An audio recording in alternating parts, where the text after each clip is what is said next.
Hey everybody, Josh the RV Nerd here from Bish's RV in Coldwater, Michigan with the 25 RB J Feather, and this is a trailer that calls itself an ultralight that frankly in so many ways really is not. One of the major things on this one is that it runs on a rack and pinion slide system instead of Schwintek or cable slides that are far more common in a class like this.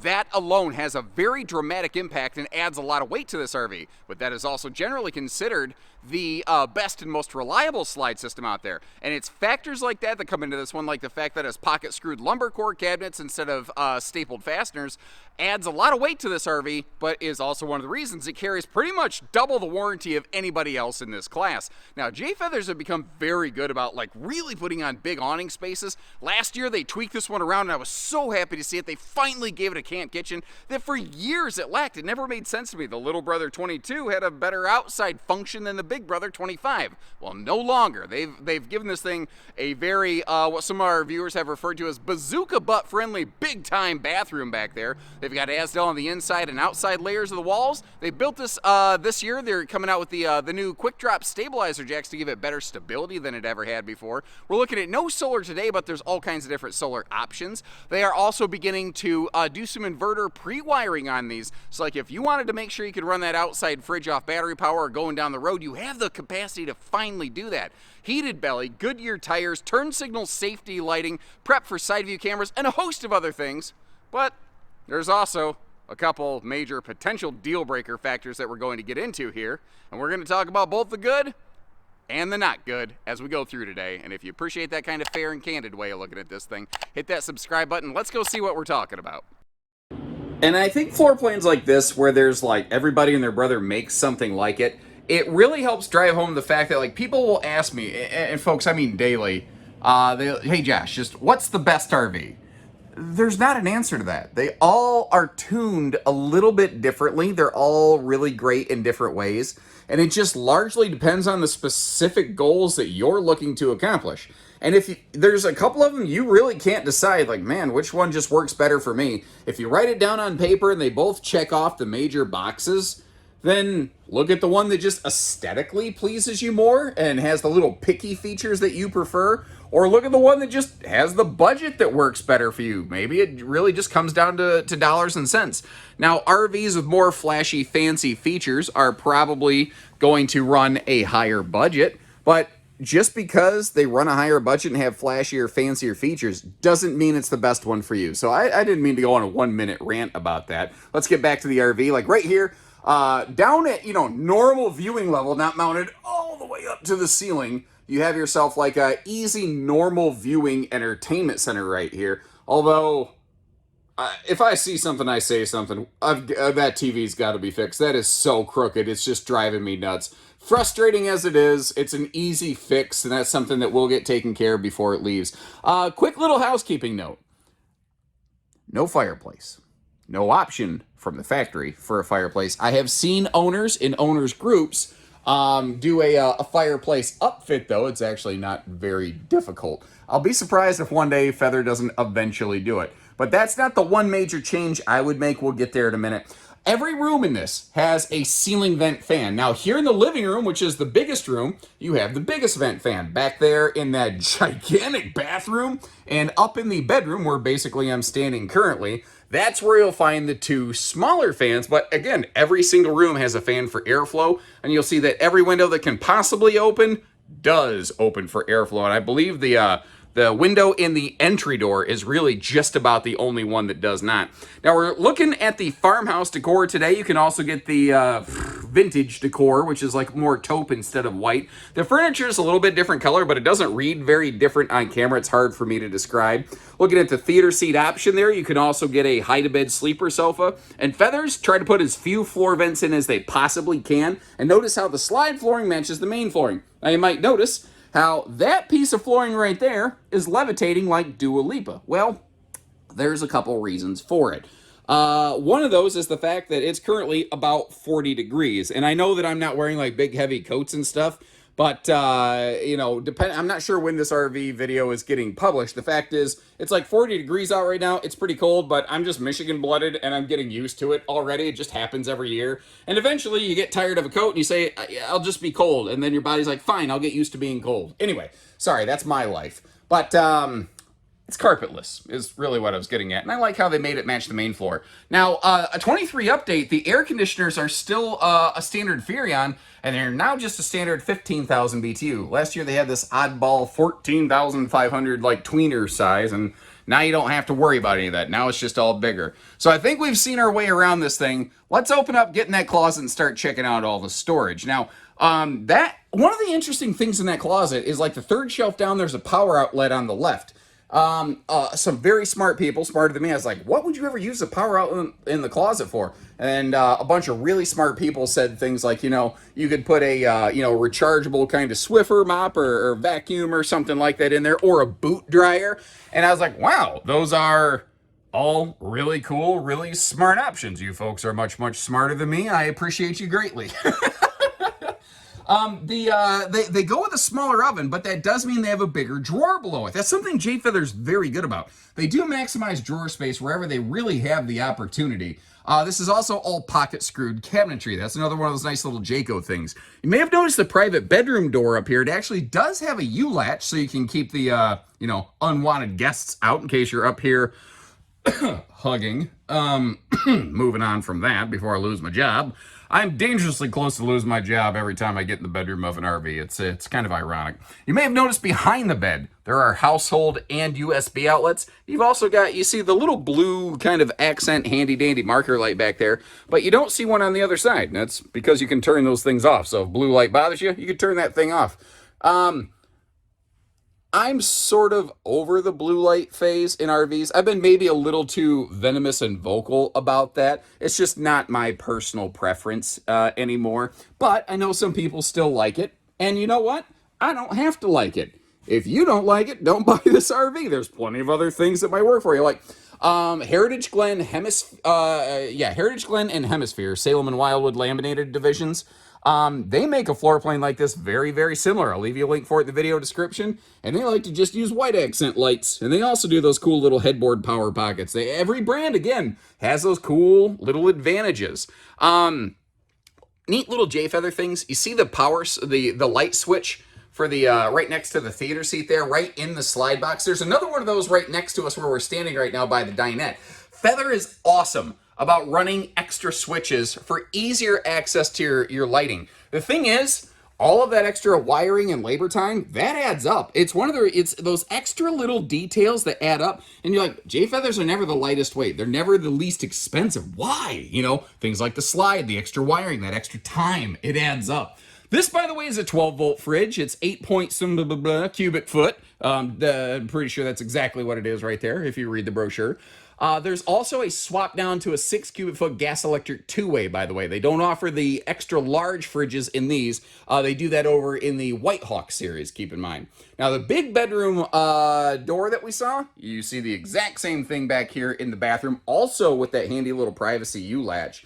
And over here, you do have a, you're prepped on the roof by default for solar. If you add factory solar or want to add a charge controller and solar package, that's where it'd be located. And if I could direct your attention to the privacy shade in the entry door, you will see that it does not exist. They just don't put them in from this brand. Cougar, Rockwood, a bunch of brands like that are currently doing that for us, though, which is awful, awful nice.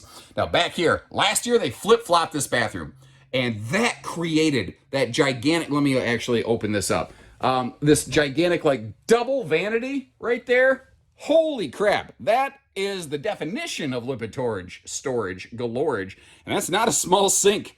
It's a ridiculously large countertop because it's all above that camp kitchen. I love that. Ironically, I think that might be more prep space than what you have in the kitchen, so maybe this will be your kitchen prep area. I wouldn't recommend that, though, for obvious reasons. Now, tons of room around that toilet. I can't imagine anyone is going to really suffer for, feeling like it's too tight around the toilet. The RV is only 6.5 foot tall, though, so it's conventional ceiling height, and it's not vaulted.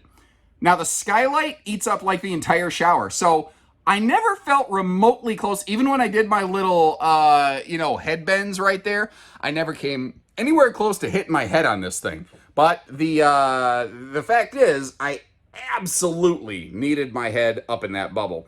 Now you may have noticed how there's the same blackout privacy shades here in the bathroom that you also had up in the living room area, and you sort of have your choice between doing your business while carrying on a conversation or closing it down and enjoying some privacy. I personally would choose privacy. Now, from the bathroom looking forward, you might have noticed the Indiana Jones corridor got a lot skinnier on us. Either that or I got a lot fatter real quick, both of which are very distinct possibilities. Or we might just be looking at this thing with the slide closed in road mode. Well, by virtue of the fact that I'm in the bathroom, I think that pretty clearly indicates we can clearly walk through here. And the kitchen, absolutely not a question. So this easily qualifies for snack and crap-tastic access. Bedroom, however, unless you're going to do a Dukes of Hazzard yeehaw and hop over that countertop right there, you are not going to be able to get up to the bedroom on this one for traveling access because it does not have a second door entry into the bedroom. That is going to be one of several defining quality factors between this one and its big brother, the 27RB White Hawk. Basically, everything this one doesn't, like the fireplace, the White Hawk does. Although not for free. That's one of the main reasons White Hawks are bigger, heavier, more expensive. They work hard for the money. So hard for it, honey. Now, first impressions, I'm going to give him points for eye appeal here. I think that Jay Feathers really finally nailed a very good look. That's something they kind of struggled with in years past. Now, taking a second look at the weights and measures here, I think that this is a good candidate with the weight, the size, the running gear, the towing safety factors for what we generally refer to as half-ton towable. Understand, not all half-tons are created equally, and you always want to verify the capacities of a vehicle on a individual basis. But for late model, tow package half-tons, you should find this one, I think, pretty reasonably handled. Now, again, they've standardized the quick drop stabilizers through all the Jay Flights, Jay Feathers, and White Hawk series. And that is one of those things, it provides so much more stability on your campsite. Look down here at the forced air heated enclosed belly. Jay Feathers are not actually weather tested. I don't believe they are going to be 0 to 100 degree capable. They might be, I don't know, but Jayco's never done the testing, so I'm sure not gonna, promise that. I do like, this is again, where they kind of bleed the line between premium upscale and smarter class. They are still giving us the tinted breeze-through windows on the side, and you may have caught where there's the little slide-awning prep brackets up there. Keep in mind, a lot of RVs without the prep brackets can still have slide awnings applied. Now, real quick, taking a look at that front pass-through. It is finished off so awful nicely. One of the other things is you might notice a little white wire in the upper right corner of that view, or the upper left corner as that view fades away.